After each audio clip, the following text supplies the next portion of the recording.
So moved. Thank you. From Brian, do I have a second? Second. Thank you, Kevin. Let's go ahead and move on to discussion items. Management update with the facilities. Oh, we lost David. David's coming back on now. David, you back in?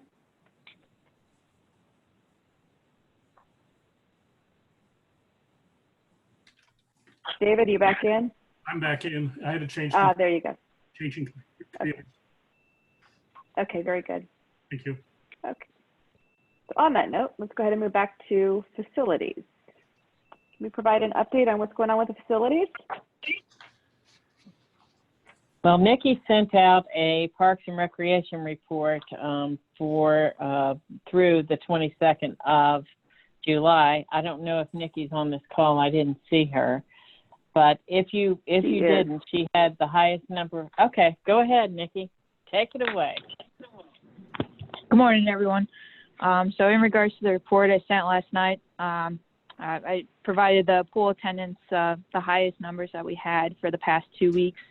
So East Village, we had 27, Spring Park, 31, Spring Lake, 18, Lakeside, 21, North Village, 28.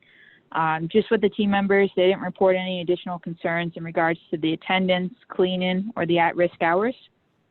At the complex, we have Celebration Soccer Club, as well as the Tropics, utilizing the fields for reopening. We've been having no issues with the teams. They've been only having 24 participants on the field. So all is going well at the complex as of right now. As far as gym reservations, we've been manually approving or denying gym reservations through the Parks and Rec team. We had one incident on July 22nd with 2 residents having a verbal argument. Our team arrived, we got it resolved, but this is something that we may have to discuss at another, a near future meeting in regards to maybe expanding the waits, maybe instead of having 1 reservation, 2, because the waits were already booked until next week. But other than that, we received no additional concerns about the gym. Beach volleyball courts, we received 2 to 3 calls in the past 2 weeks in regards to concerns about folks not abiding by CDC recommendations on social distancing. So our team placed a A-frame out by the volleyball courts, and we're going to closely monitor to ensure participants are socially distancing. If not, we'll definitely be bringing this back to the board. And the last thing I had was summer classes, Irish dance and X Factor dance utilized town hall. Both organizations complied with CDC recommendations. Both groups were monitored. We did an inspection on them. They were social distanced. The equipment was wiped down, and the instructors were 6 feet apart from the participants. But that's the report I had from July 9th through the 22nd. So I'll take any questions that you all have to offer. Thank you, Nikki. I'll open this to the board questions. It's rather boring, so it's good. Yeah, that's the way we like it. Go ahead, David. Yeah, I'm glad that for the first time we're discussing the volleyball. I know it hadn't crossed my mind until since our last meeting 2 weeks ago. I have personally had 3 separate complaints. One yesterday, citing 50 people there. So that causes a concern to me, and I'm glad to see that it was in the report. And I'm glad to see that we're monitoring it. I don't know that I want to wait another 2 weeks to discuss options if attendance is high and social distancing is not honored. And I'll open this up to any other board members to chime in. I mean, it's the same issue as basketball with close contact. Particularly if you have many people. If you have 2 people, 1 on either side of a net, that's fine. But to me, it's the same orientation as we had with basketball. We were okay with free throw, but then when people were getting much closer together, that was a concern for ours. And then when that wasn't followed, we removed the hoops. So I know this will not be popular, but I think we should have that same discussion about volleyball. We have camera coverage. I assume no. I assume, I don't know of any cameras there unless there's something in the distance from the North Village pool. There's not. It's not a covered area. We've had that. Yeah, it's not. I guess it's twofold. I think with basketball, I think it's a little easier because we just remove the hoops. I don't know that we have that flexibility to necessarily remove a net. Remove the nets. I don't. Yeah, we replaced them. Well, We can remove the nets. I think part of the reason why, correct me if I'm wrong, I think basketball, you're all going for the same thing. It's a little easier. We never had, correct me if I'm wrong, Board and Nikki, I don't think we ever had 50 people gathering at the basketball courts. I think it was more of an issue of social distancing. Is that correct, Nikki? That's correct. I think the most we had was 20 to 30, but the kids were not abiding by the enforcement that the park monitors were putting in place. Right. And the groups that are gathering at 50 at the volleyball courts, what are the options that we have? Allegedly 50. I did not see. Allegedly. I mean, okay. I'm with just the large groups gathering. Yeah, that's what was reported to me yesterday. So in regards to the gathering, the most that the park monitors reported was 16 participants at the volleyball courts. So right now, again, we just have a sign placed. We could put a limit on the courts if needed. But right now, we're only asking folks, just their household members utilize the courts. So if there's 6 folks in the house, all 6 can utilize the courts. We're trying to refrain from having residents inviting their friends to play volleyball at this time. So we could put a limit on the courts. That could be an option. Place a signage just like we have at the pools. So every time our team goes out there, we can let them know, hey, there's only, for example, 4 people allowed on court 1, 4 people allowed on court 2. So residents know how many folks are allowed on the courts during this time. Board members? All you can do is monitor it, send emails. I don't think we have to have a formal meeting. I mean, we can have a conversation via email if we got a problem and figure out what to do. And if you have people, that's what happens in volleyball. You're just on top. You can easily get on top of each other, or you can be separated. So if we monitor it and we see issues, I just appreciate having the board notified of that.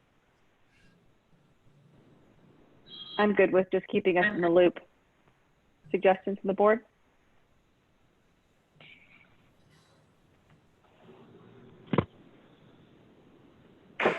Okay, then Nikki, I think that at this point, just go ahead and let us know what's going on. Keep us updated if there's any issues, and post whatever you feel is appropriate for right now. Is that reasonable? Absolutely, we'll do. Thank you so much, Nikki, I appreciate it. Thank you. Okay, so facilities, I think, was there anything else that we needed to cover with that? Are we good? Board, good? I think I just saw something from Susan with the ADA. Is that correct, Susan? You did. That's the Okay. attorney opinion. Yes. Okay. So we just got the attorney opinion. Did you get a chance? I haven't read it. We literally just got it. Yeah. Well, no, you haven't read it. No. But it says, and maybe Patrick wants to talk, but the last paragraph, in summary, the ADA aspects of this issue do not apply to associations that do not offer public accommodations. If CROA uses the website for pool access, then it might be subject to the ADA. But there's not any there's not any case law. And he said that if we did have somebody review it, it would protect it from an ADA claim related to pools and possibly a fair housing claim, but he doesn't think the fair housing claim applies. So you'll be able to read that, and we can discuss it at the next meeting if we need to. Patrick can take it to the technology committee if that's something that they're working on. Patrick, do you have anything to add? No, nothing dramatic to add to it. There was one aspect of the website, which is alt text, which is basically wherever the photos appear on the website, it's allowing a brief description of what that photo is in the event a website cannot load properly or they're using a screen reader to view the website. It would give the description of what photo is there. So that's something that JR and I will be working on over the next several weeks into a month to try and capture as many of those photos as possible. But like Tom Slayton mentioned, this doesn't really apply to us as an association. But we can do some things just to stay above board. I'll look at it. I'm sure Kevin will too. We'll forward it to the technology committee. We'll discuss it, but I mean, I don't want to make a mountain out of a molehill. If it appears to not be an issue, then we got time. And on that note, I Well, like maybe it's that, not a priority. yeah. So, Well, and I think that to Patrick's comment, working with JR and seeing how we can get some text on there, if for photos would be, I think that'd be great for anybody. Correct, Any for other those that have some visual impairments. Yeah, thank you. yeah, so Any other comments or questions? Go ahead, David. So the legal piece sounds resolved, but it's also a matter of doing the right thing. And so I think that's Correct. I think that's what you're saying. Yes. And that's good. That's good. That's good. Any other comments or questions regarding this? Or are we good with just Kevin and Brian getting this with the technology committee? I'm glad that many of the technology people are on now, so they already know it's headed their way, especially because the charging stations are coming up. So, any other comments? Perfect. Let's move on to the landscape RFP. Oh, no, I'm sorry. What did I do? I definitely missed that. Sorry, guys. You jumped to the end. I did. I jumped to number 4. Actually, I totally jumped down. Sorry about that. Fall special events. Dory, sorry about that. I was not trying to slight you. And I would like to make a quick comment. JR, I loved the presentation you sent out. It is awesome. So thank you, JR. Thank you to all of the special events committee members that participated in this. And thank you, David, for providing your insight as a liaison. Who would like to discuss the packet? JR? I can. I know that Dory is on the call, and since we did work with the Special Events Committee on this, I would like the board to hear from the committee as well. Perfect. Dory, did you want to head up then? Yes. Hi. I can do that. We had a meeting on Tuesday of this week, and at this time, we are recommending that we go forward with there's 5 at this time. Fourth quarter events. All are a bit different, and all are at least 3 to 5 months away. Some are in person, some take place in residents' vehicles, and most will include some sort of live streaming. They are all celebration resident only events. All the events have been modified from its original format using specific CDC event guidelines that will include signage, social distancing, masks, defined entry and exit procedures, as well as a reservation portal to monitor the attendance. JR has and their team has devised a plan in which we will put 8-foot circles on the fields. Most of these concert-style events will take place up at the field complex. One we haven't determined yet, but that's much later in the year. And that these events will, so we will have social distancing using these pods, these 8-foot pods. And if social distancing measures and masks are still mandated by the state, we will follow the CDC guidelines, which they have very specifically outlined. They do not say not to have events. They say, here's how you do it safely. And we have that, those are all in your packet as well. At any time, however, we can switch gears, we can modify, cancel, and reschedule without the loss of funds. We can either have it at a different time, but there's not going to be any effect to our budget that we currently are working with. And I don't know if you want me to go through each one, but each one is a little bit different. Some are, like I mentioned, some are outside, some will take place in a car, in a vehicle, in which we have come up with, instead of the Oktoberfest, fall Oktoberfest that we had, that part of it's a concert, and then we usually had, bounce houses and things for the kids. We're not going to include that. It will just be the concert, and it'll be 2 bands from 4:30 to 9 o'clock at night. So the flow will ebb and flow, but it'll be at a safe measure. So we are trying to do this, which is in your packet, is Not So Spooky Hollow, which will be a drive-through. People will remain in their cars. And the format is on the last page of the packet, which shows how people will drive in through the field complex driveway and parking lot. Founders Day, again, is still going to go on with the concert. Then we will eliminate the parade, but we will still have the flag ceremony and the veterans service at the normal place, followed by the photo. The holiday concert also at the field, same type of format, 8-foot pods, but we are eliminating the holiday fest where we had the snow slides, bounce houses, playlands. That has been canceled, and we're putting it again similar to the Not So Spooky Hollow. It'll be a drive-through where families can drive through. It may be so spectacular, we think, because the team is awesome, that we might have it for a couple nights. And it'll be like a Holiday Inn travel tour via your personal vehicles. You will not get out. So those are the 5 main things. We are going to still talk about at our next meeting, movies, maybe a drive-in movie, maybe a smaller concert venues. But we're still working on the logistics of this and how we would do that. But that's also to be determined. The main 5 ones are the ones that we are presenting today and recommending that, based on the CDC guidelines that we have presented in the packet, that we would like these to be considered by the board. Thank you, Dory.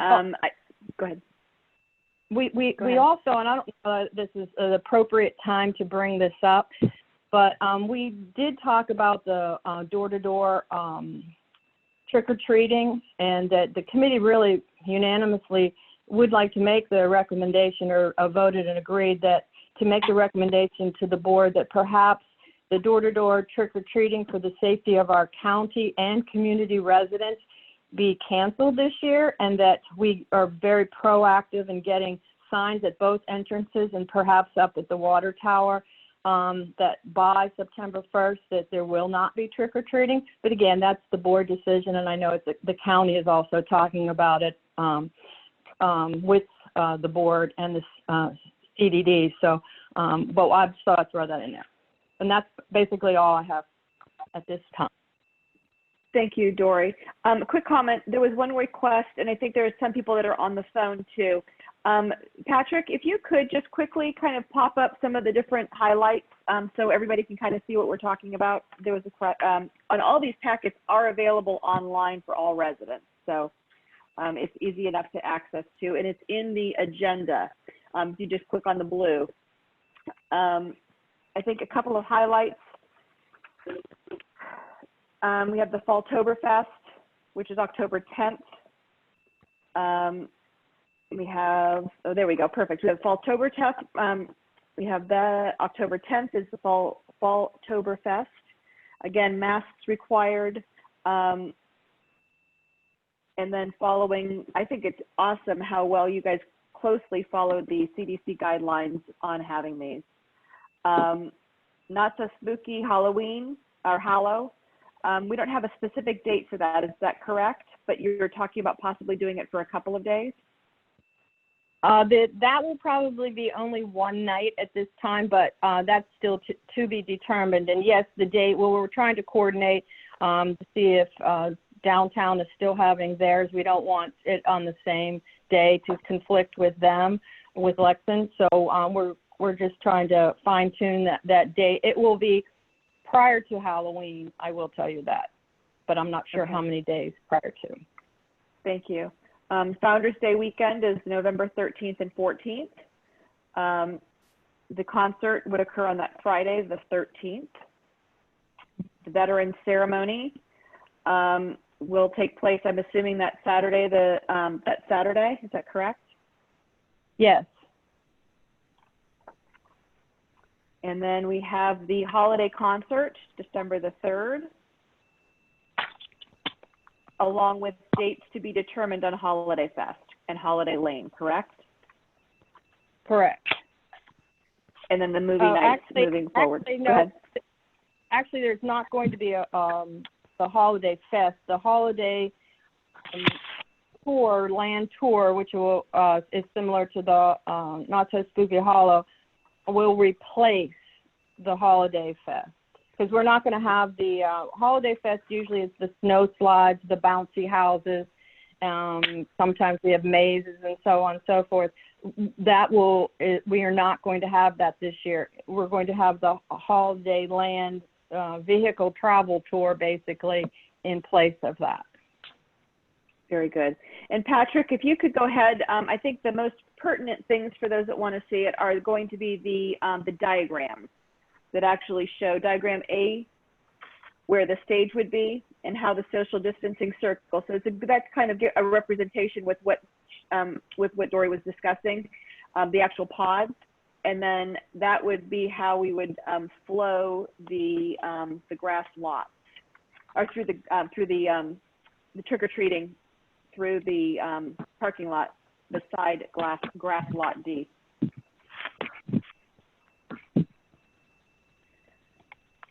So I think this is excellent. I think it was well thought out, well planned. What do you need from the board, JR? As discussed with the events committee, we would like to proceed with the events we discussed here and the plan we have in place. And I know we have temporarily suspended events for through this point, but we would like the backing of the board to proceed with what we've presented. Hey, Vanessa, we have it's Neil. Yeah, go ahead, Neil. Not to take over, Jay, I support his message. I've had an opportunity in the short time I've been here. I spent some time with the special events committee this week in their meeting, and JR and his team. If it makes the board feel any better on which way to go with this, I 100% support allowing the team and the committee to pursue these. From what I witnessed, they're over complying with CDC recommendations. And I've said this to the team and some of the board members. I agree we need to move forward with caution, but I think doing nothing is not the answer either. And I feel very secure and confident in the committee and JR and his team on what they propose. So I just wanted to add my support and my recommendation to the board to go ahead and allow the committee and JR to proceed with these, albeit I know the board has suspended certain lifestyle activities. So just wanted to chime in. Thank you, Neil. And for the residents that are on, this is our new executive director, Neil Bresnahan. This is his second official meeting. We had our first official board meeting on Wednesday night. So he's jumped in head first, good or bad. So thank you very much, Neil. We appreciate it. And welcome to the team. And Dan's question, will all events be held at the field? They're any at Lakeside? I think that's to be determined based upon how we move forward. I know that some of the concerts was the one thing that was discussed. Is that correct? Where it's kind of questionable as to whether or not we'd be able to do it Lakeside. Is that an accurate question? Yes, right now we're looking, oh, sorry, go ahead, Dory. No, go ahead, Jay. Right now, everything we're looking at, with the exception of the holiday concert, and we have until probably our October special events meeting to decide the location of that, but everything will be up at the complex. depending on where things are, we could move the holiday concert, since that one tends to be a little smaller, back to Lakeside, because it kind of fits the ambiance there and the setting. But again, that's another event that can just easily be put back at the complex if necessary. Great, thank you. And that's more because of the volume of people we have and the amount of social distancing that will be necessary. The space is just obviously much larger up there. What do you need an official vote from us now, or do you need us to wait? What would be the best way to do this? I mean, we'd like to get going. We plan months and months out for events. Obviously, we've been planning for the fall. They are changing. We're not doing any of the events as we had already been in pre-planning for. So we'd like to get planning with the slate that's presented here. So if the board can vote to approve, that would be great. Okay, go ahead, David. I see your hand moving up. Go ahead. And Brian also has something, but I want to go in multiple different directions. First of all, I don't think we've suspended lifestyle activities. We did have Gary Levine, and the positive reaction to that was, let's do that more often. We've suspended our summer camp, and we're very cautious. I see the first event is October. That's 2.5 months away. One of the things I encouraged the Special Events Committee to do 2 meetings ago was look at smaller events. Look at whether we do a Gary Levine type thing on a weekly basis. So I would like to see smaller events. I would also like to see, as we merge into this proposal has different types of things. The things where you're driving through is a whole different consideration than a concert with 2 bands and of a 5-hour duration, 4 or 5 hour duration. The other thing I'd like to look at is, as we're considering this, we have a safety consideration and we also have costs. So I would like to see, what does it cost for a movie? What does it cost for Gary Levine? What does it cost for Falltoberfest? Dory said that there's no effect on the budget in terms of timeline. I don't think that's true. I think that we have contracts and there may be no effect if we make a decision today to not go forward or to go forward, but if we change our mind 2 weeks before, I think there's an effect on the budget. So I'd like to see that specified, because I think we need to be having events, but we need to look at what's the nature of the events are. And again, I have different views on the 6 different things proposed. So if we were to vote, I will not vote in favor of a blank check for all of these. I want to see these itemized and have an individual vote on each item. Spooky Hollow, different from Falltoberfest, different from Founders Day. So again, three main points. Let's look at a whole series of lifestyle events throughout our community. Small events like we did a month or so ago. Second, what are the itemized costs for each of these events? I mean, if we're going to talk about Falltoberfest, and if it's $20,000, if it's $10,000, if it's $2,000. So let's look at that. How do we spread our limited money around? And then third is, what are the safety considerations individually among these different events? I know that makes it confusing, but I think, I think we have to consider safety. Brian, go ahead. I'm sorry. This is Dory. I just like to chime in a second on this. On the smaller events, and that's the last thing that I had mentioned about the movies and the smaller concerts and so on and so forth. One of the things about the Levine concert thing that we found, and we discussed this, was the smaller events exclude residents. And we found that we had people, actually even one of our committee members, state that, well, why didn't you come to mine? Or why didn't I get to see it because of this, that, or the other? And at the stop, we had quite a few people, and that they ended up social gathering more than, and that's why we decided to go with this pod, this restriction of space, because those events, people hadn't seen their neighbors for a while, and we thought, well, maybe this isn't such a good idea. And that's why we decided to do our own social distancing with the reservations we required, but yet it's in an area that is huge that people can spread out. So that was one of the things, not that we're not going to try to do some of these smaller, but we haven't really figured out the best way to do the smaller without people having the tendency to social gather, which is not what we want. And the second thing on the cost, I've asked JR, and I'm going to let him speak on this. I've asked JR at least 10 times, JR, are we going to lose money if we have to cancel? So I'd like JR to go ahead and explain how we have thought this through. So I'm going to let him take that part. As of right now, as far as the entertainment is concerned, for any event for the rest of the year, we would not lose anything. We are still in the windows where we can get money back or we can carry over deposits. So we wouldn't, either way, we wouldn't lose deposits that are paid for entertainers. As far as other out-of-pocket expense, we haven't incurred any yet because we've been paused on our planning.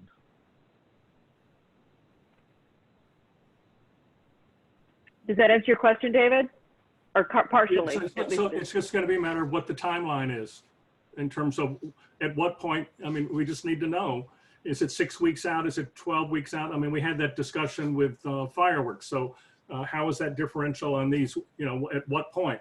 Because we're making a decision now or whatever the timeline is, it may be September 1st when we have to decide, you know, as we're looking at the health issues, it's, you know, not looking good. Hey, Vanessa, do you mind if I chime in real quick? Go ahead, Neil. David, just to, you know, want to kind of make you feel secure, and maybe we miscommunicated this. The request of the board to allow the committee and our lifestyle team to move forward with this isn't a 100% it's going to happen. As we all know, things have been hour to hour. Obviously, if variables start presenting themselves, we can abandon ship immediately. This isn't we would like your support moving forward and it's 100% guaranteed. We want your support moving forward to pursue these. And of course, we'll back out and cancel if more information presents itself. So if I didn't make it clear that my support of this was predicated on new information presenting itself, then I apologize.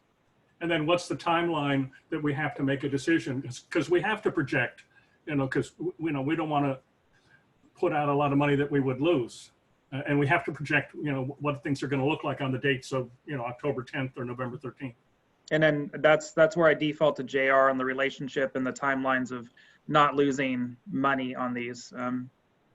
But this was not written to be an in-stone item where we were binding ourselves today. So I think we're misrepresenting what was put in front of us. What was put in front of us was a request to say, would the board consider these activities occurring in the fourth quarter of 2020? So, I mean, David's questions are all fair. I actually thought David's financial question was totally different, which was how much money is this going to cost and do we have that money? I think, so, I mean, I'll just go down the list here. I am a fan of what has been presented here. I actually think it was extremely well written. I think it's actually safer than the Gary Levine thing was by far. I went to Long Meadow and there was no social distancing and there was 75, 80 people right there. You've got social distancing within the circles as you're talking about here. I like doing the things out at the CCFC because I think you get more control and more social distancing and you can control who actually shows up, being residents and stuff like that with good control. I mean, I agree that we need to know the drop dead dates. That's going to be in the contract and JR just has to give us. But I mean, I would actually make the motion that we allow the committee and JR to proceed to iron out the details so that the board can properly vote. And that may be in 2 weeks, that may be in 4 weeks, I don't care.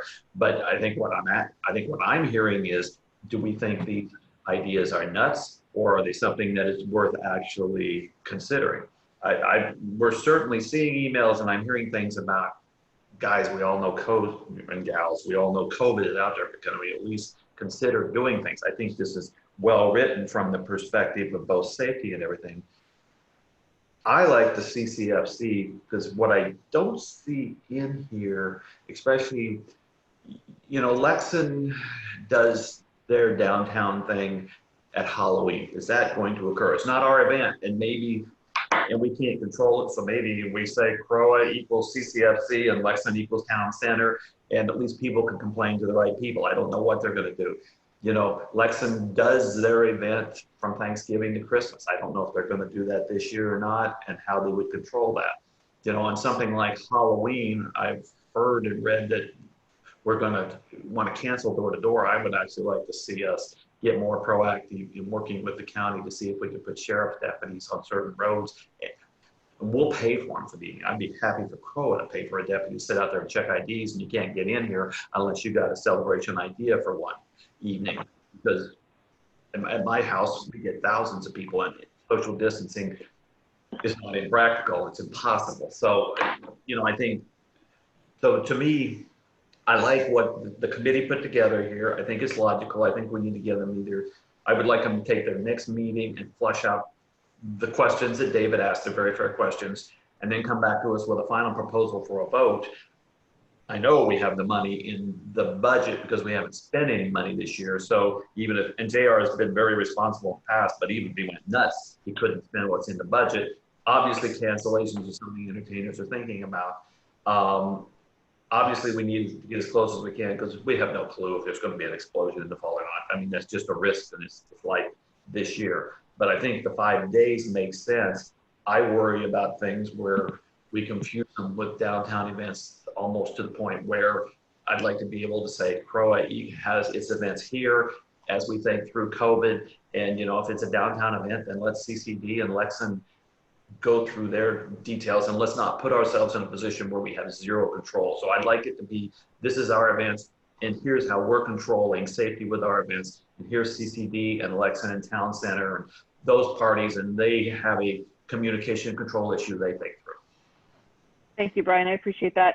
Just for a quick update, I'll go to board members first. Once the board members have spoken, then I'll open it up for public comment. So I do see hands out there. I'm not ignoring you. I just want to make sure that all the board members have an opportunity to speak first. So I just wanted to clarify that. Thank you, Brian. Thank you, David. Do I have any comments from Mary Ann or from Kevin?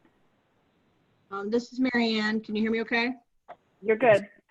Well, my history has been to be extraordinarily conservative around all this, but I want to say that I feel the plan was extremely well crafted, well thought out, and highly attentive to the CDC guidelines. And I think it's an excellent effort and something that I would be willing to support moving forward, with the caveat that Neil and others spoke of, whereas as this continues to be something that's evolving, we look at what we're doing when we're doing it.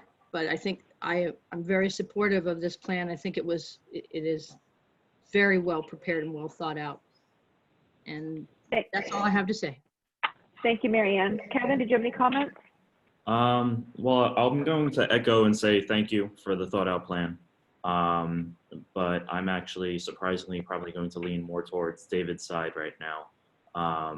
I think we're still in a position where our playgrounds are closed, our pools are limited occupancy, and that's how today is right now. And that's a conversation that we've basically taken off our agenda for some time. To go ahead and jump from a position where we're without amenities like that we are currently offering to the community, we're not offering to the community, and going to full speed ahead for events of large gatherings, and these would be larger gatherings. I think it's a bit too soon to jump right into that role. I want the events. I'm the first one to say that I would love to go ahead and get back to normal. But I think that it might be slightly, I don't want to use the term irresponsible, but I think we're getting ahead of ourselves. Are you saying, Kevin, that you don't think the circles create social distancing with the rules about the in and the out and the mask and everything? I think the circles do. I'm just more intrigued to see how the flow of, so I'm on airplanes often, right?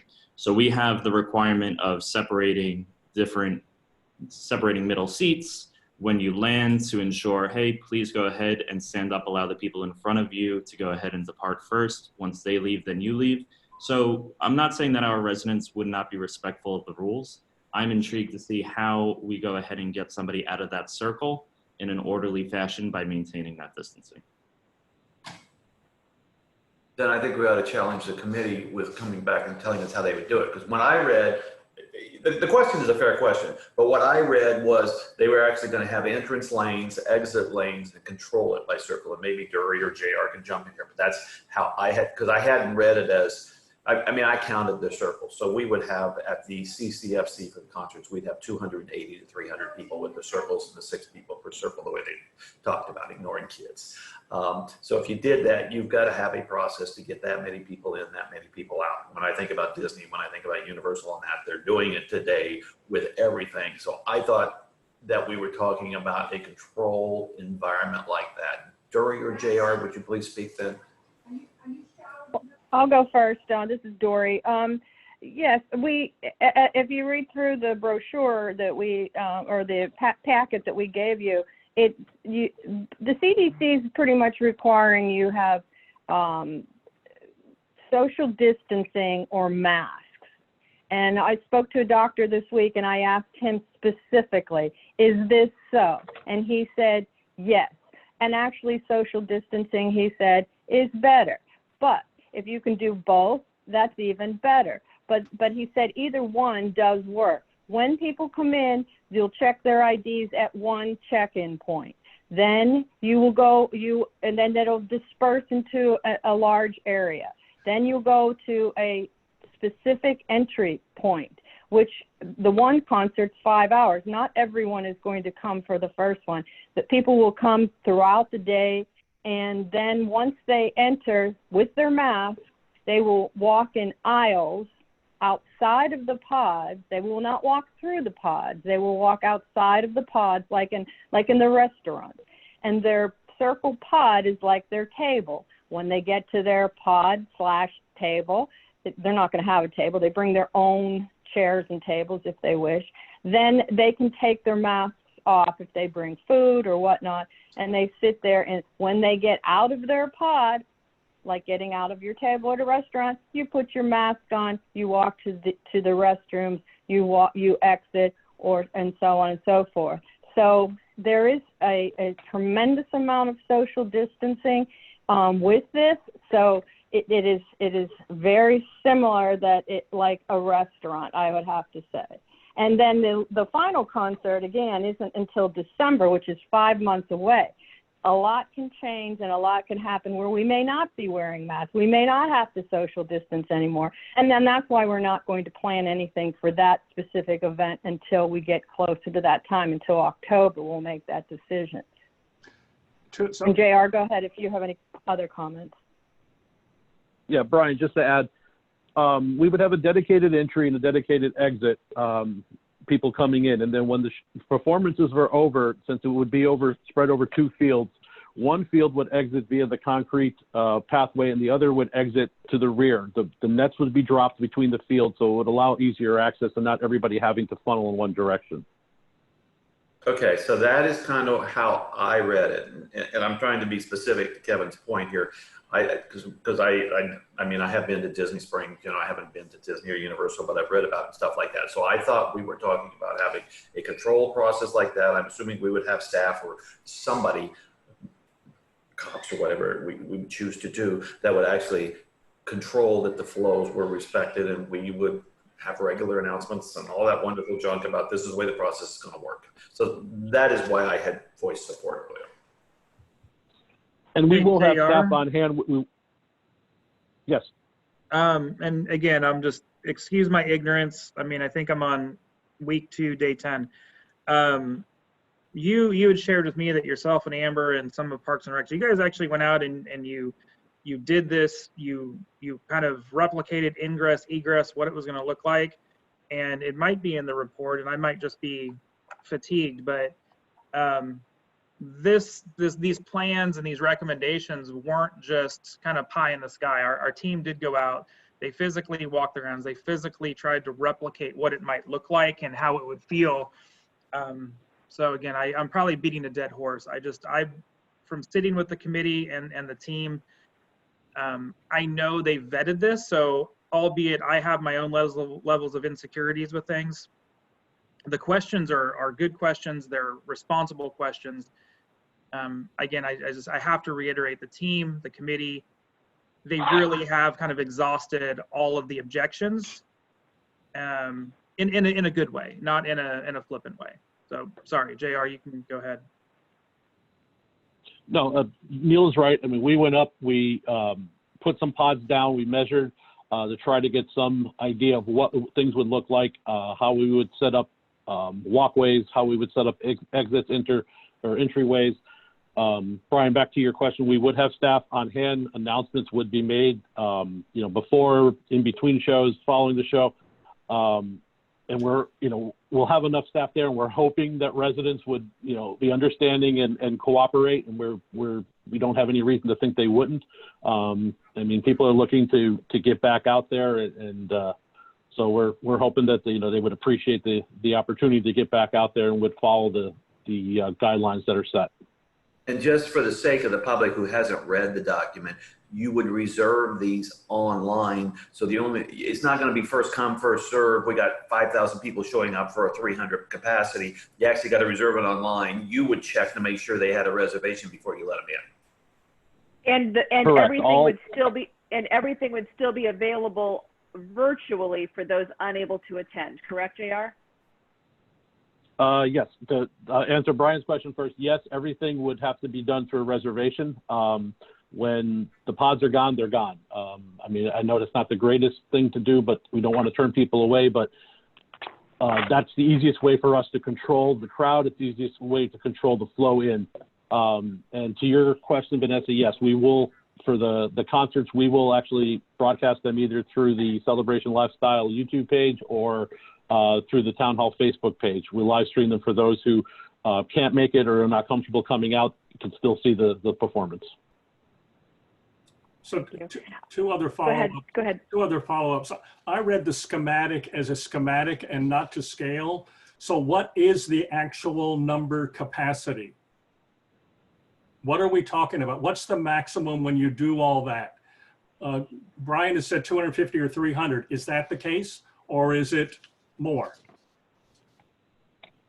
It would depend on how many you put. You can put up to 6 people in a pod. Now, not every pod would have 6 people. There would be pods with 2, 3, 4. How many pods? Right now, the capacity is around 400. Okay, so maximum 2,400 people. No, not 400 pods, 400 people. Oh, 400 people, okay. So that's the capacity. Okay, so that's the number we should be talking about. Maximum. Yes, that's what we would have. In order to be able to put the rows between the pods, we want to make sure there's an ample space there so that we're not going to cram these in there. And then to Kevin's point, what if we, jumping into this with the potential of 400 people, why not do something where it's much smaller scale, but the same layout, same design, and pilot it? Maybe you have 100 people. Why not? Has that been considered? That was towards the end of the plan where it says about movie nights and live music events. That is some of the other things we were looking at. This was an effort to try to keep the Falltoberfest event or some aspect of it. So we are looking at other. So we're talking about something in. We are looking at other. August or September. Probably not in August. We typically, outside of July 4th and the monthly food trucks, we typically don't program just because of weather issues. June, July, August. So we would probably be looking to bring something back in September. So in other words, the smaller scale. To follow up on David's question, it would probably be your intention if we approve this October 10th or whatever date this is thing, it would be your intent to run a pilot in last half of September, early October, just to work out all the bugs in the process. Yes, and it wouldn't be on the scale of what the Falltoberfest. It would be the second schematic there where we would just utilize one field and limit the number of pods that we put down and the number of people that can attend. And it would also be done through a reservation system. can I just, I'll open this to the residents here in just a minute. I don't want to think that we're going to be able to solve these problems today. I think to Brian's point, this was something that we wanted to bring out. I was asking to see if anybody was, you know, what direction we wanted to go with this, to see what the temperature of the board. So I don't think we're going to solve these issues.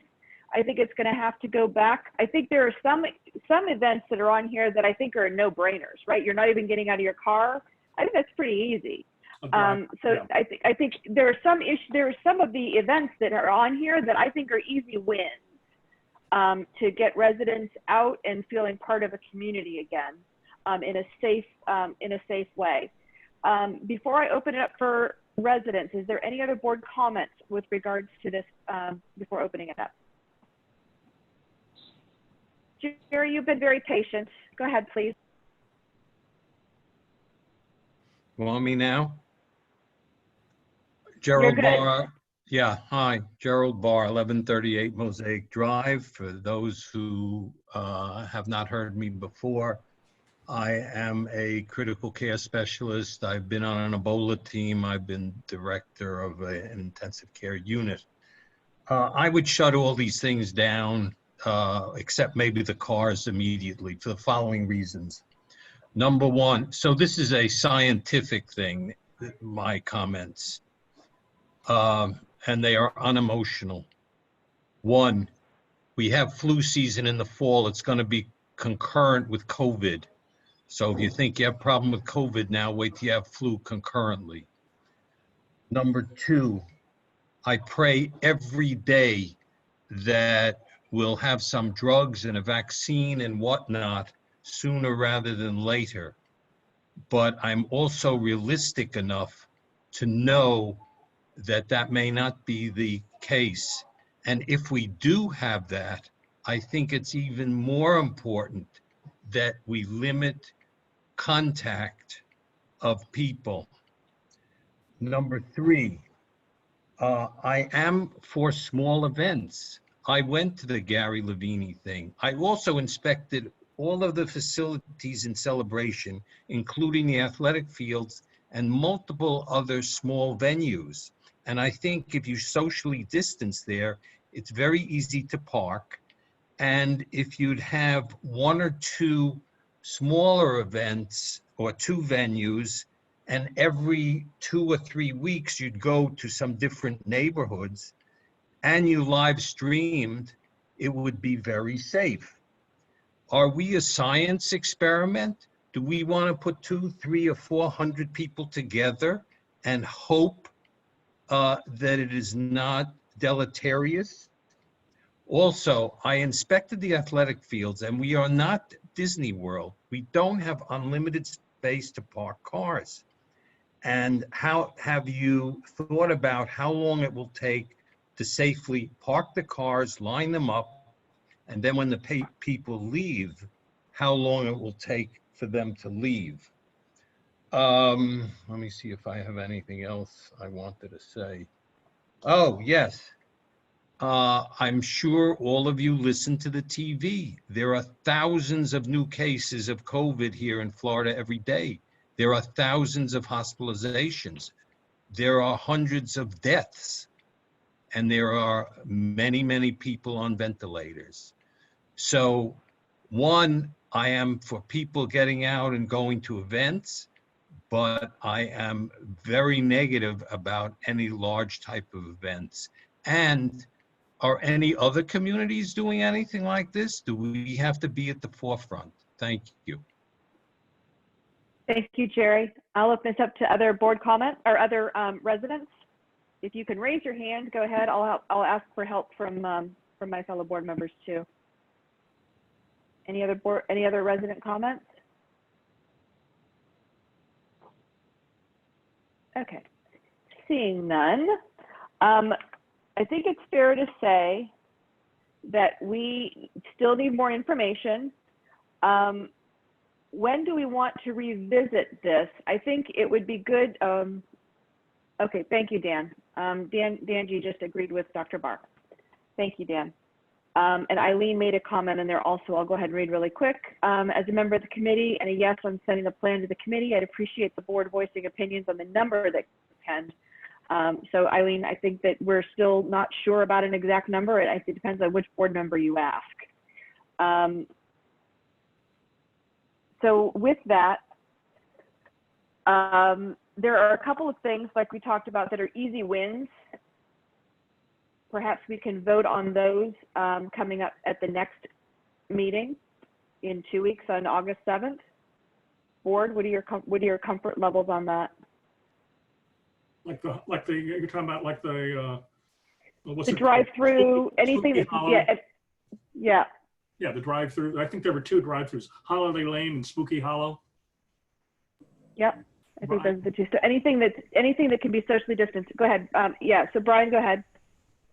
We have August 7th, we have August 21st, and we will have a board meeting. I'm guessing the date here, roughly the 25th or somewhere close to there. So I think we could actually do this in 3 different bites. It's no different than the other thing that we're going to be discussing on August 7th. At some point, you have to actually allow people to plan for these things, because Mr. Barr may be right, Mr. Barr may be wrong. It keeps evolving, and I'm respecting Mr. Barr. I don't want anything to be misheard there. So it would be good. I think the committee was really asking us, can we allow them to at least keep investigate these, answer the questions here so that they can move forward? Because that is what I would really encourage us to do. And we've got 3 different meetings in August where we could have discussions on pieces of it as it evolves. And then I would like very much to have them at least reach out to Town Center and CCDD for Town Center type events, and so that we know what is or is not being thought about there, so we can make sure we're actually even divorcing ourselves a little bit from that conversation. And then, but that would be my proposal, is that we have it on the agenda 3 times. Our board meetings have been running an hour or slightly more, so it would be easy for us to spend a half hour. I think a lot of people will be interested in this, and as the porch does its magic, people will participate in these meetings pro and con. Go ahead, David. Yeah, I agree with Brian's point, breaking this up into different segments. The other thing is I've heard the comments made, and I know how much this community believes in tradition, but all bets are off this year. Ever since March, all bets are off. So to say this is not how we've done it, or we're not doing it this year, fine. We just got to let it go and do some things differently. Let's not let August disappear with no events. Let's do something. And if it rains out, it rains out. If it was $400 for a movie, big deal. So let's we can do some low cost things, always weather dependent. When I entertain at home, it's weather dependent. I postpone 2 dinners. We're always outside. Nobody comes in the house, but that's how I operate. And we will be outdoors, and that's it. So we can do some things weather dependent, and we can do it in August. And so I would send this back to the committee. I remember Neil, your interview of whatever it was, talking about all sorts of creative small events, limited budget, and so I welcome that creativity when you come in and share that, and let's look at some things to juice us up this summer, and then September, and then ease into decisions as we get into whenever we have to make a drop dead decision on events. So on that, we have still more things to get through. Eileen, I see your hand up there. If you could just be quick, I'd appreciate it, just so we can move on to the rest of the agenda items. I don't think we're going to solve this tonight, so go ahead. Okay, Eileen Barr, I'm a member of the Special Events Committee and also 1138 Mosaic Drive. I'm actually speaking as a sort of combination. As Jerry mentioned, he and I went out and looked at various places, North Village Pavilion, amphitheater, whatever. I understand the comments about the Lavini concert did not have great social distancing. I think what he and I talked thought about when we went out to these sites was these are all places that have fields. For example, behind Heritage Hall and behind the pool, there's a beautiful field. It has electricity. You could have somebody playing a guitar there for an hour, but you could also use and try a reservation system and pods so that, you know, that you would have a combination of both a small event with some control. And also, as a member of the committee, I do believe that certainly some of these may be possible by the fall, but they need strong controls in terms of exiting, entering, and the ability people have to register. So if they do not follow the rules, they will be asked to leave. That's my comment. Thank you, Eileen. Are we good moving on from the events, knowing that we'll just kind of space this out reasonably so that things that we know will go through quickly, we can present sooner and then go from there. Is that a reasonable approach, board? Yes. Yes. Okay. Then I will move on to electric vehicle charging stations. The Technology Committee. Thank you, Technology Committee, for your patience. I hope you got to hear some valuable insight as to our events while you were waiting for us. Certainly did. Yes. Or let me go first. We got Jim Hayes and Tom Hull on. The Technology Committee has been dealing with electric charging stations for about a year. I appreciate the work. Certainly, if you just look at Tesla's stock price and how it's quadrupled in the last several months, you know, electric vehicles are not going away. The committee has done a very good job of coming up with a solution that puts it in 3 different places. The installation is not paid for by CROA, it's paid for by them, and even the charges for a couple, 3 years are paid for by the people who use it. So it's a zero cost item to us. So Jim Hayes is the president. I'm gonna turn it over to him, but this is something I think is very good and appreciate just being able to introduce him and have him roll with this one. Take it away, Jim. Thanks, Brian, and thanks for your participation with this. It's been invaluable, and we really appreciate your support. So basically, this is a very special program from Duke that, as Brian mentioned, they supply the equipment and the contractor to install it. So everything is paid for by them. You know, obviously, the only thing that's not paid for by them is the electricity. So we'll get to that question at the end. But basically, when we first started working with them, we were hoping for 4 level 2 chargers at 2 locations. It's expanded beyond that, and so we're very excited about that. And actually, we have a last minute addition. I reached out to our contact before the meeting and said if there's something else, so I'll get to that in a minute. So again, this is a pilot program, but it's going to go through the end of 2022, right? So if we can get these in the next couple months, which by the way, they are ready to do it. Everything is approved and ready to go. The contractor is pausing for approval from us to start the permitting process. So, but just level 2 is what you see a lot of different places. Most electric cars will get about 30 miles in an hour of charging. It varies depending upon the car.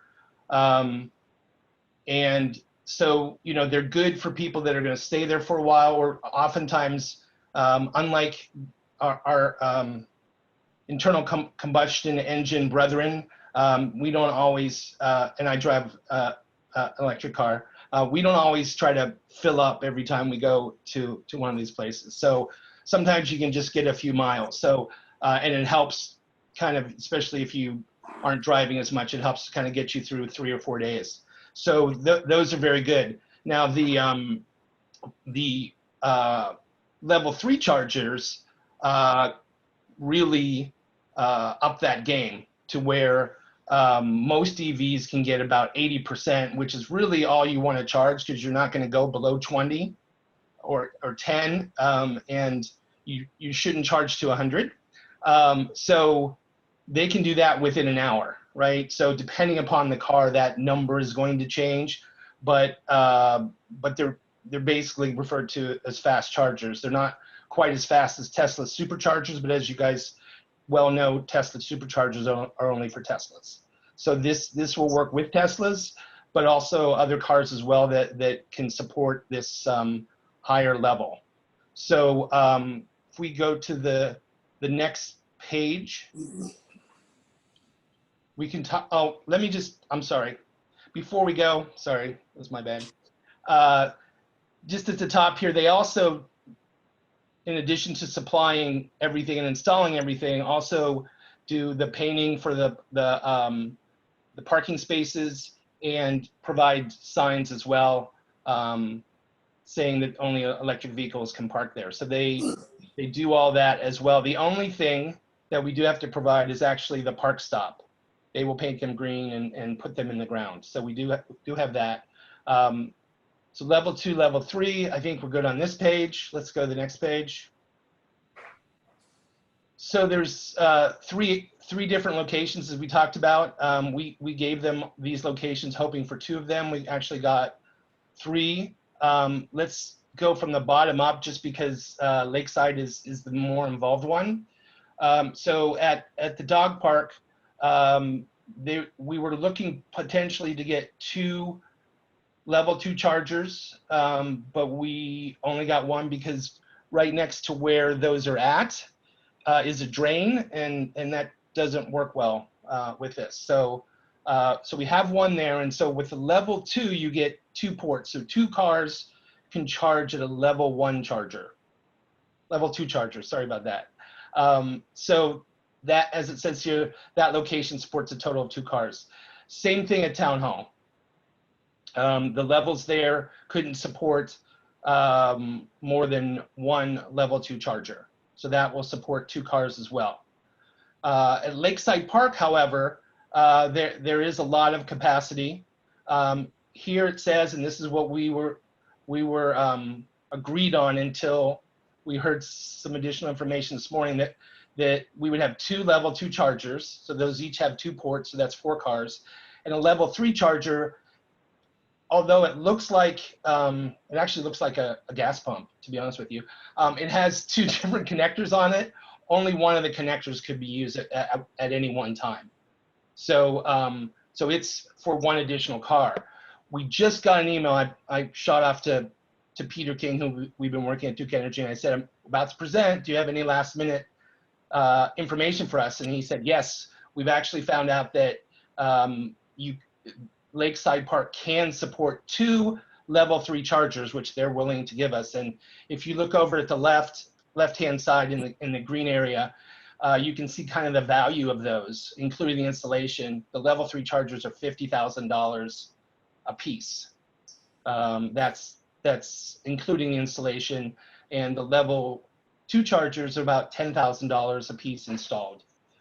So I would recommend that we definitely consider that as well. The second one is actually something I've lobbied for with him as we've kept on with this to get the level 3. It wasn't part of the consideration initially, but after the contractors came out from NovaCharge and mentioned that it could support 1 or 2, we've been trying to push for 2, and so they've confirmed that it will support 2 level 3 chargers. So that would change this first top part here to 2 level 3 chargers, each with 1 port, 2 level 2 chargers, each with 2 ports, which would be a total of 6 cars that would be supported at Lakeside Park. Let me just go to the last point at the bottom here, the economic impact. Special thanks also to Tom Hall, who's on the call here, and I want, after I finish, I want to give him a chance to make any additional comments, who painstakingly found all the rates, and we worked through it. And one of the things that we found from their initial presentation to us on reimbursement was that it didn't include taxes. And so we present that back to them, and they go, oh my goodness, you know, that's quite an oversight on our part. We should have been doing that. So we're definitely going to do that with you guys. And they may go back to other customers as well to do that for the GS1 rate. And so we are at the GS1 we would be at the GS1 rate at Lakeside Park because there's going to be a new meter installed. There's a small charge for that meter of $14 per month. But other than that, it's revenue neutral. The dog park is also a GS1, so that's going to be revenue neutral. And the town hall is actually a GSD1, and through our analysis, it looks like that we will break even or make a little bit of money depending upon how much it is used. So Tom, do you have additional comments on this? No, Tom Hall, 1204 Roycroft. The only comment I would make, or a question I would ask on your behalf is, why would Duke Energy do this? We're looking at $140,000 of expense on their part. This is a pretty big undertaking. As an electrical engineer, I can tell you this is going to require digging trenches and then horizontal boring. And so why would they do this? You may know already that it's part of a settlement, a legal settlement that Duke Energy has agreed to. You can review the details of that settlement if you like, just by Googling Duke Energy Florida settlement, and you can see the details. But part of that settlement called out that they would they would need to provide 500 electric vehicle charging stations. And we are now approaching the end of that program. So I'm sure when we get done talking here, there will be some questions, and I can only propose that we don't delay too long. Initially, they turned us down saying that the program was at an end. This would represent a large savings to the community.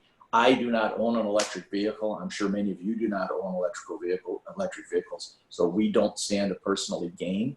But we know that the future is going to involve electric vehicles in a big way. It's already 2 to 3%. At the time that I put the presentation together a year ago, it was 2 to 3% of the new vehicle market. So I guess I would just urge you to give this consideration, as a top priority, so that we don't allow this opportunity to pass, and then a couple of years from now, come back and say, "Gee, we wish we had done this." One other thing that Jim didn't mention: it is a pilot program, but at the end of the pilot program, I believe there was an option to renew for I think it was a 2-year period. The program really means that the equipment continues to belong to Duke, and they will operate it for us. And it's somewhat of a hands-off operation from our perspective. We don't really need to do anything. However, at the end of the pilot program, all of this equipment becomes ours. We own it. At that point, should we decide we don't want this to be revenue neutral any longer, we could basically control the rates or do anything we'd like with the equipment. It will be ours. So that's something we should keep in mind when we decide, whether we want to go forward with the project. So that's all I have to say. All right, Vanessa, this is Brian. I'll jump in for a minute. First, I want to thank Jim and Tom for the presentations, and thank them very much. But I will be making a motion here, and since we got 4 board members, that we accept this proposal and move forward, because whether the number of $140,000, $150,000, $180,000 worth of items that we're getting, that we will own at the end of the pilot program, where we control the rates. So I mean, for perspective here, at $14 a month, that's about $370 a year for a couple of these things that we're doing. So the cost to Celebration is really de minimis when you look at the value we get. And electric vehicles are not going away. There's going to be this need, and I am certain that we'll be crossing a bridge in 1 year, 2 years, 3 years, where people are screaming, "Where is this stuff?" And then it would cost us $250,000, $300,000 to put these in place. So I think we've got a unique opportunity here to do this. So my motion would be that we proceed with the recommendation as put forward by the Technology Commission Committee. Thank you, Brian. So go ahead, David. Yeah, thank you, Jim and Tom. This has been intriguing from the start, and I agree with what Brian just said. I think this is very powerful. I want to just clarify half a dozen things. One is, as a user, with a vehicle who plugs in, that user is paying a fee for that charging opportunity. Is that correct? Yes.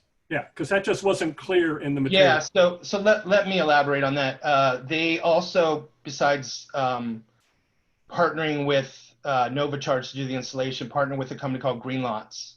Greenlots is like a charge point in the sense that it has a mobile app.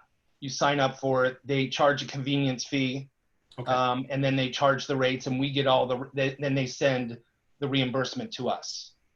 Okay, because we're paying the electric bill, but yes, we're paying the electric bill. We get the reimbursement. We put it against the electric bill, or it goes into our budget. Either one, we're good with.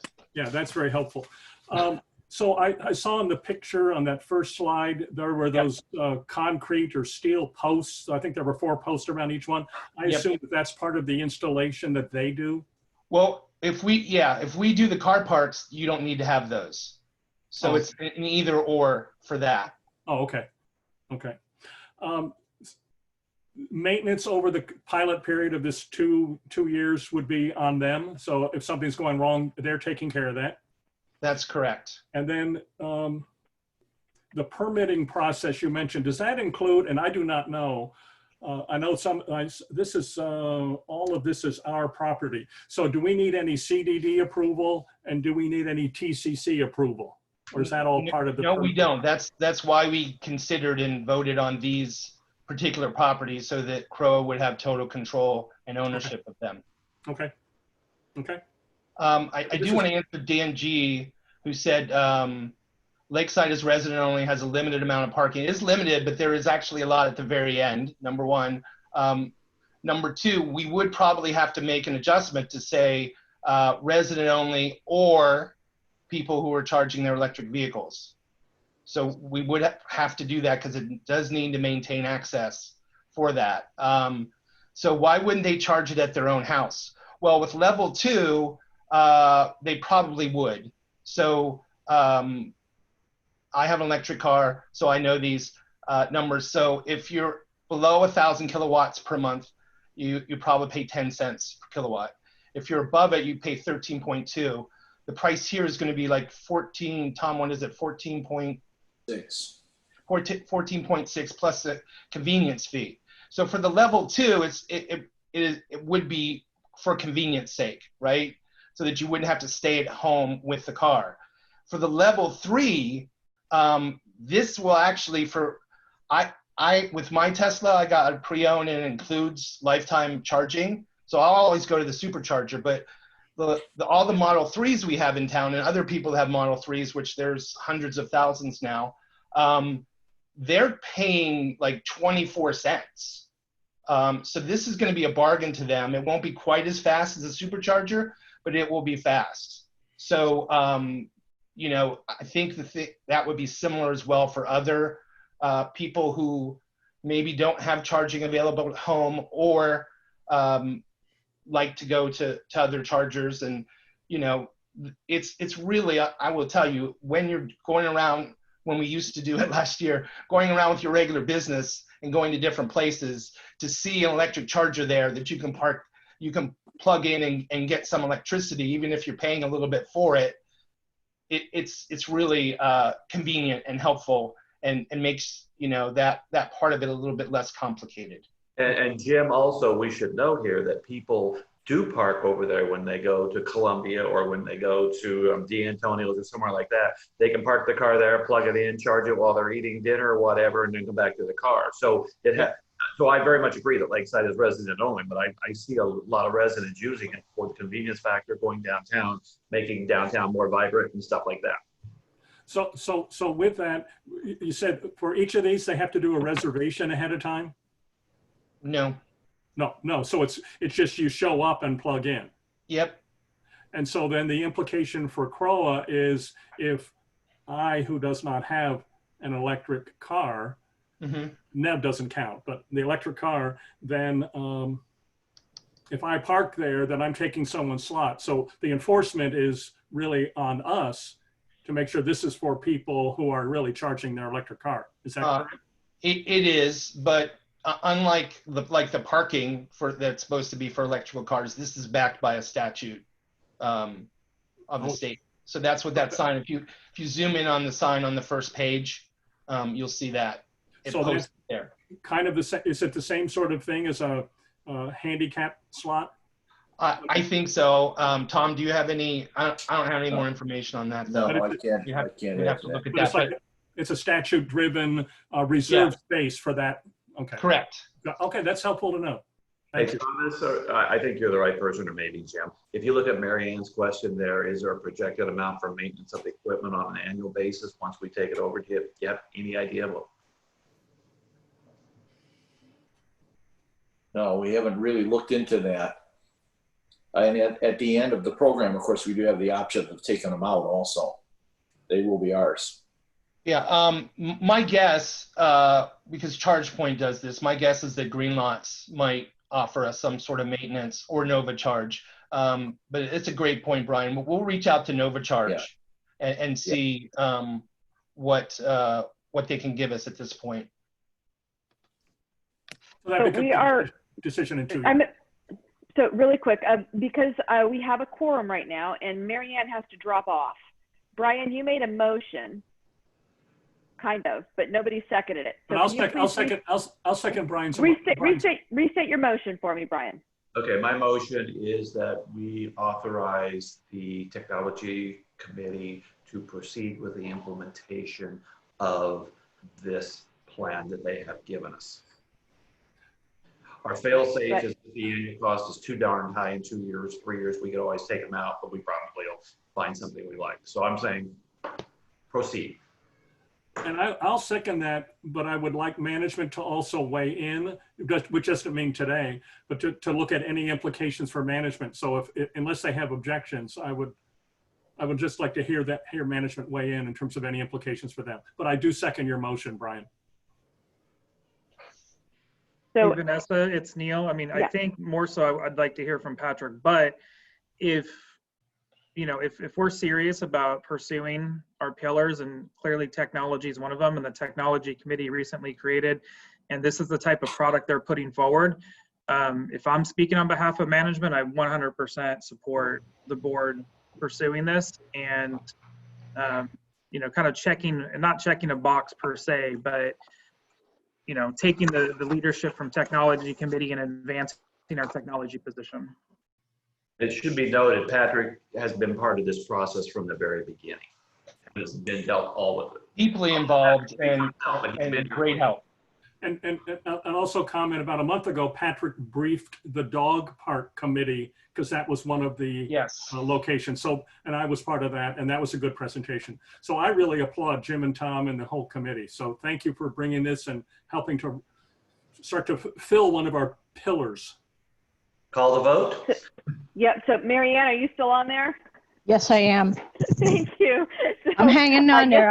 I know you are. You're trying to cut over. Thank you. Are you a yes or a no? I am a yes. Thank you. I'm a yes. David?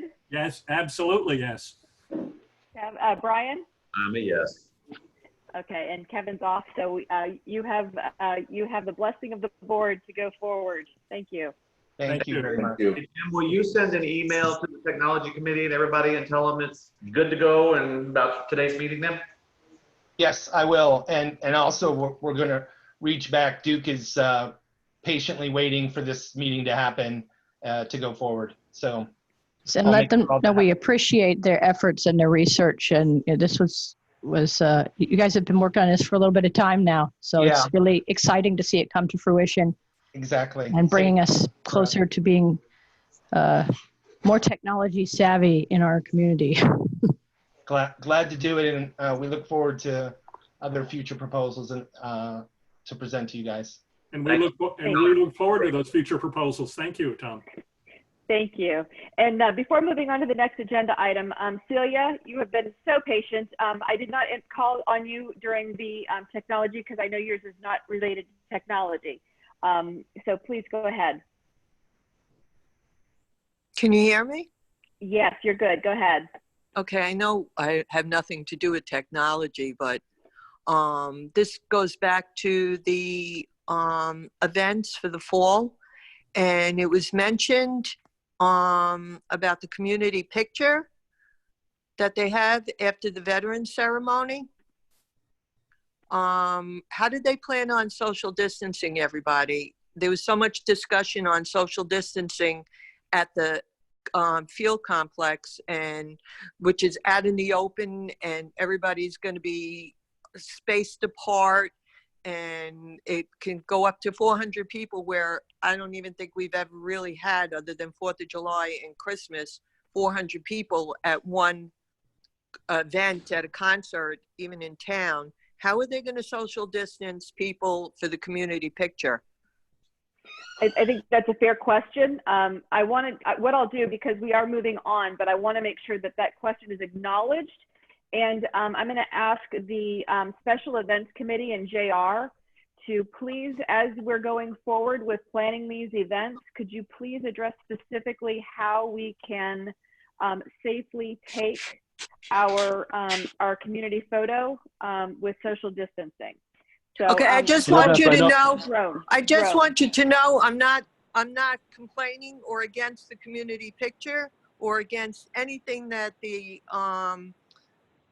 committee has come up with, because everything they've come up with, I'm sure they've thought and they've worked so hard on it, and it can really work if the residents try. I mean, I work in public, so I'm out there, I see what goes on. If the residents from Celebration could go food shopping, I don't see a problem about going to a movie or a concert at the fields that are massive outside. So I don't even think there's a problem with the community picture, but in case it comes up, do they have a plan? That's all. Great. The only reason why I'm asking. I'm not complaining. Thank you so much, Celia. I appreciate that. No, I didn't hear a complaint. It was more of a clarification. How are we going to make sure we do this? Go ahead, JR. Vanessa, yeah, I know you're trying to wrap things up. Because the picture follows the veteran ceremony at Founders Park, there is more than enough room up there. Basically, it's not going to be your traditional picture. We're going to take it by drone. And, you know, there are some other things we're looking at, but the drone would be the thing that would make the most sense right now. Thank you very much. Go ahead, Celia. You good? Okay.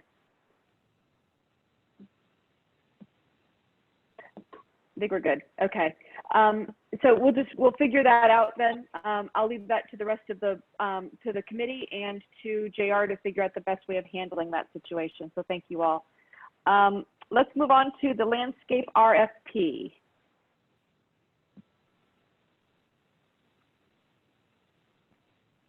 I'm going to let Mike talk about this. The bottom line is we started with Yellowstone Landscape in January of 2018, and this year their contract is up for renewal.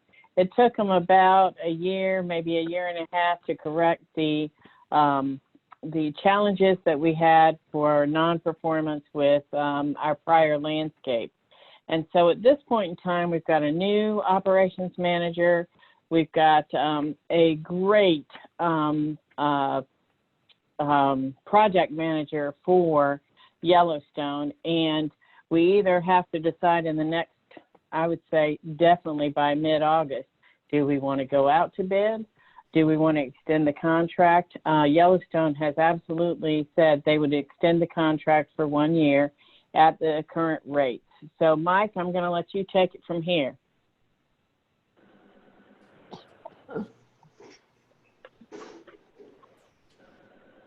Mike, is that you? There we go. There. Yep, I'm here. Sorry, I was muted on two phones. I mean, Susan pretty much covered it. You know, I built a good relationship with Yellowstone. Are they perfect? No. Are they doing well, and do they respond quickly? Absolutely. That's one thing I really do find refreshing with them. And the reason Susan and I were kind of discussing this is, yes, I mean, I started relatively new. We have Neil that's just joined the team. And the process to go out and bid and get another company in, I think this year just made sense to me. But I mean, and that's basically my 2 cents on it. I mean, it's finally have a relationship with them. They are being reactive and proactive with our issues that we have around the town. That's That's all I got. I'm sorry. I wish I had more for you. You're good. Go ahead, Brian. But let me ask some very specific questions here. So I'll just get this all kind of out there in front of, because we got community people on here. I'm going totally from memory here, but we pay about $750,000 to $800,000 for landscaping. We have two major landscapers. We have Yellowstone and we have New Leaf, who divided up, and off the top of my head, I can't remember the split between the two, but it's safe to say that we're paying Yellowstone $300,000, $400,000, $500,000 a year. So it's greater than the $10,000 requirement in the the bylaws and everything for getting quotes. Did the contract with them have an option for a 1-year renewal or something?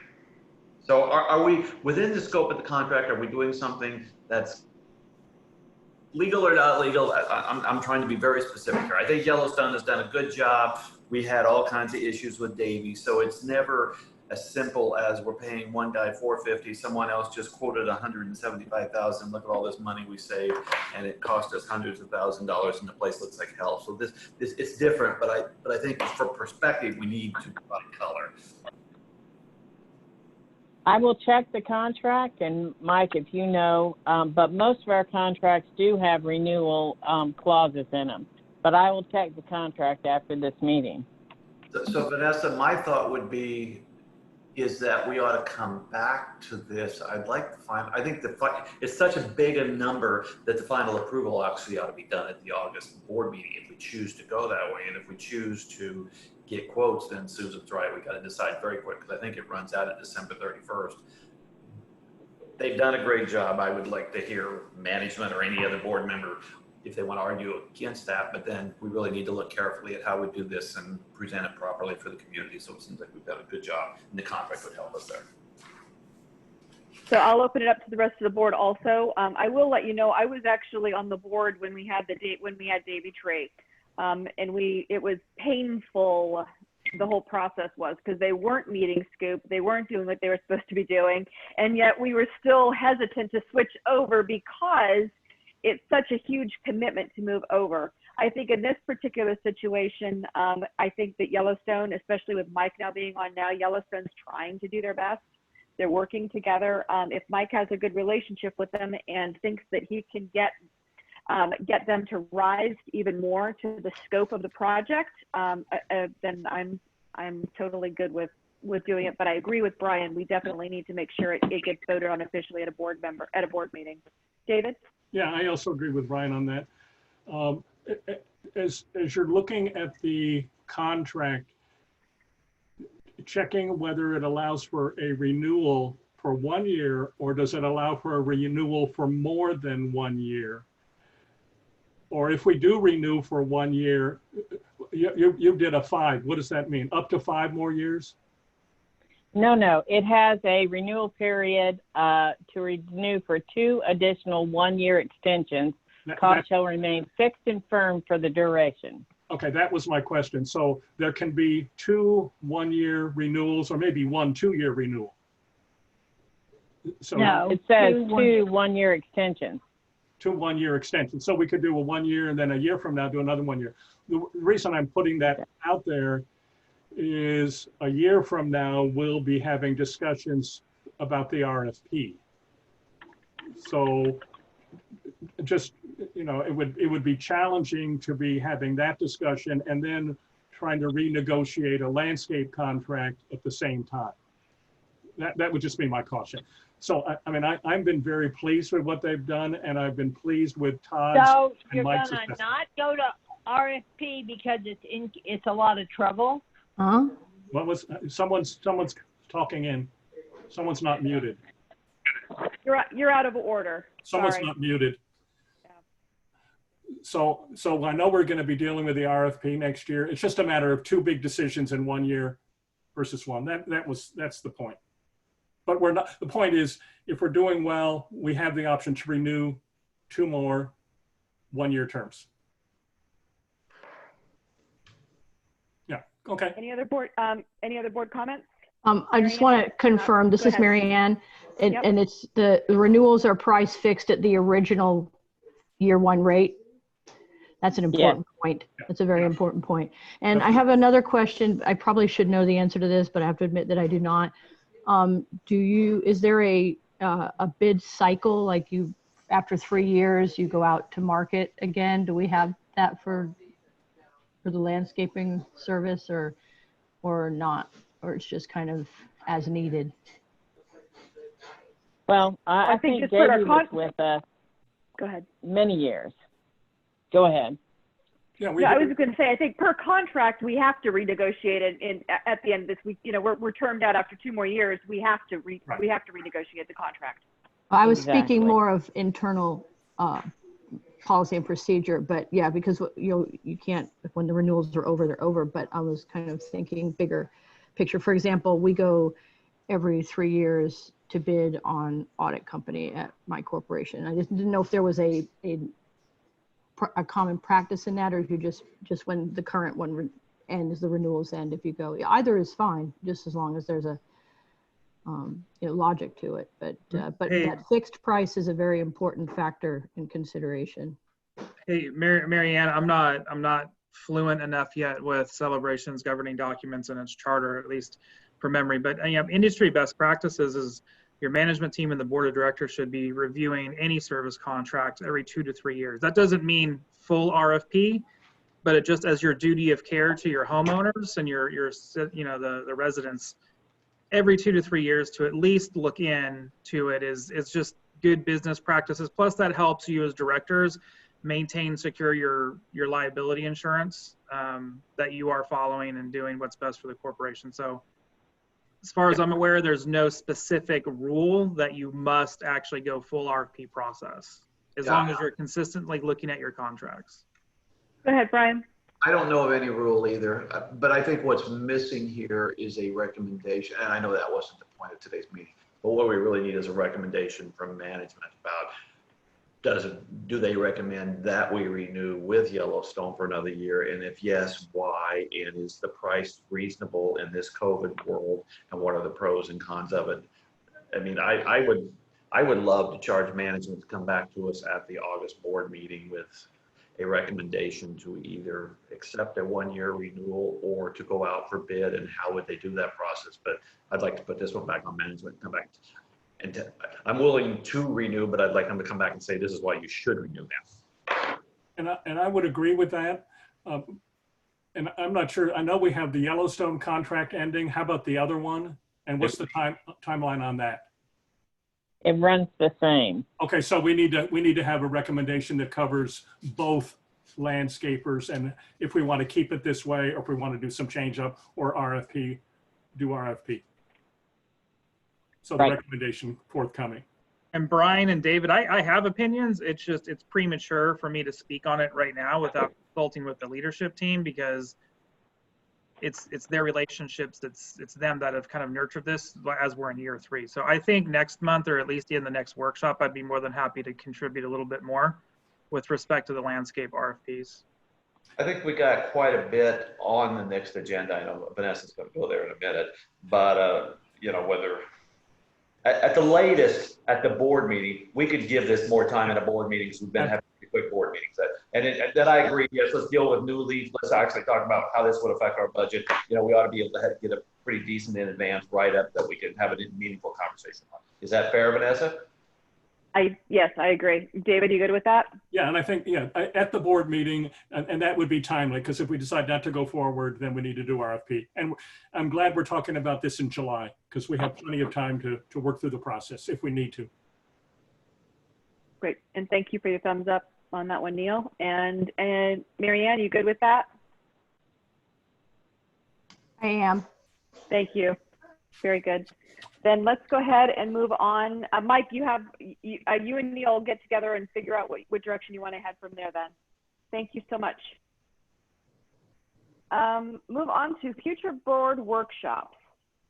So for August the 7th, there's 2 things that I think that are important. The first one is budget, because the Finance Committee is working diligently on getting things together. Our budget process is active. So I think we need to do that. Included in that, according to our our workshop topics is the RFP process. That was one of the things that was noted in there early August for budget, number 4. Also, our strategic plan needs to go in there also, because the strategic plan links with the budget, the RFP, the whole process of it. And then in addition to that, we have, with Debbie not being on there, Kevin has some limited availability now because of his schedule. Marianne obviously is working full time. So we have liaison commitments for committees that I think we need to reevaluate how to do that. And make sure that all the board members are on the same page with what a liaison time commitment is included. Meaning, are you supposed to attend every meeting? Are you supposed to attend once a month? Are you only supposed to attend when there is a request by the committee? So I think there needs to be some level of expectation by each board member if you're going to make the commitment to stay as a liaison for that particular role. We just need to make sure that we're all on the same page and that the committee knows what to expect from us and what they need from us. Go ahead, Brian. I agree with the things you just did. In the budget, I had also sent the email a couple, 3 times to the board talking about whether we would consider a Stetson rental or what does a community center look like. And we need some board feedback to even know how to start to proceed. And it affects the finance committee too. Yes, it does. And it also reflects back to the whole committee responsibility, because in lieu of that, you know, how with our community, what does a community center look like? That almost falls back on a committee responsibility. Right. How do we want to do that? Yeah. So when Susan does it, I just want to be clear, really for that meeting, we have budget impacts and we have community centers slash rental slash owner, something like that. We have RFP, which we really ought to say that's management contract, which we are required by the charter to do next year. The strategic plan, I agree, and then the liaison commitments makes sense. That's a full agenda. That is a very full. That's like almost an all-day workshop, almost. Well, keep it concise, right? So any other thoughts, Susan? Is there anything that we have to discuss on the 7th that we haven't just laid out? I don't have, well, let me pull up the agenda. Well, I just pulled it up. It's nothing yet. There's nothing on the Okay. agenda that we have. So I just want to make sure that that we didn't miss anything. I don't think so. Yeah. The RFP is on there is the only thing I had. Okay. All right. So, yeah. Good. Then on that note, are we good with that full agenda for August the 7th? Yes. Very good. As And always, I'll schedule 2 hours. Yep. So as always, I appreciate all of the residents that have chimed in. Thank you for your patience as we get through this. Thank you for your dedication to listening, and as your community governs hard at work. Any other board comments before we head off? Very productive meeting. Thank you. Any other resident comments before we head off? Very good. Then I just need to get a motion to adjourn. So moved. Second. Thank you, David. Thank you, Brian. Meeting adjourned. Thank you all. Have a safe weekend. Okay, we can. Bye.